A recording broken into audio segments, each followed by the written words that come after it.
Hi guys, welcome to Tifefas TV. Queen Tatelicious vachinyomba level vachiti kose wakatinyepera uchiti wakachata wakupengeswa nokuti wakaisa chinhu chako muna shashili uyo kurova madrugs. See full video zvakaoma. Point number ngatipinde pana levels. Levels apa number 6. Levels wakatinyepera. Takakutadzire. Wakatinyepera kuti vanokati. Unofurirwa nenjonyozi mukoro wako unokuita kuti ukwire zvanhu zvekupare uko. Chiko. Ini kuti makuru kuti puru ndozonzwa nevanhu kwini manyeperwa kwini ma. Like really? Zinjonyo. Zingoro wandinzwa. Chwa kunyepera. Takaita makuru ndakatoti na nesta tafatwa. Makuru tafatwa. Kuzwa tanyepera. Nganyepera vanhu.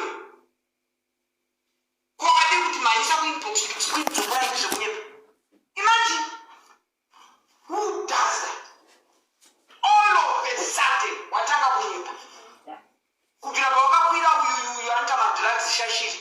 Brain zako hazikaite mushi. Ingati mazapinda pana tutireni. Tutireni anza kutengesa madrugs kaanopiwa link na Fantani na levels. Kwa ofa tutireni. Mwala pasisina. Makumanyisa promo. Iwe mutarisi ndiwo unoda kuita zvekukepa madrugs.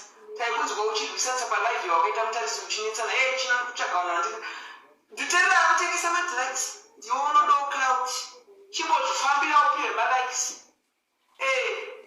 godzira mandate chimbozvifambira ndimada stay malikes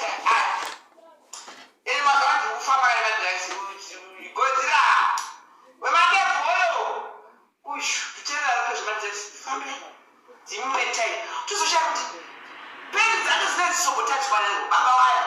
Hallelujah. Tabana mbali. Even though that story, we are trying to tell you. No, that story is that is loyal. The loyal of that one.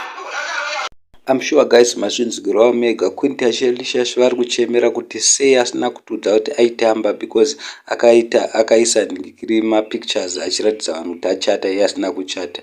Saka vana Queen Tatelicious nevamwe vakatoti congratulations. Saka Queen Tatelicious vakudedzera kuti asi pfungwa dzakabva dzaenda here mushure mekunge wakasiyana naShashili uyo wakadyikana naye. Munongoziva mega level naShashili vane mavhidhiyo akatenderera pasocial media vachita Lula Lula. Thank you so much. Don't forget to subscribe.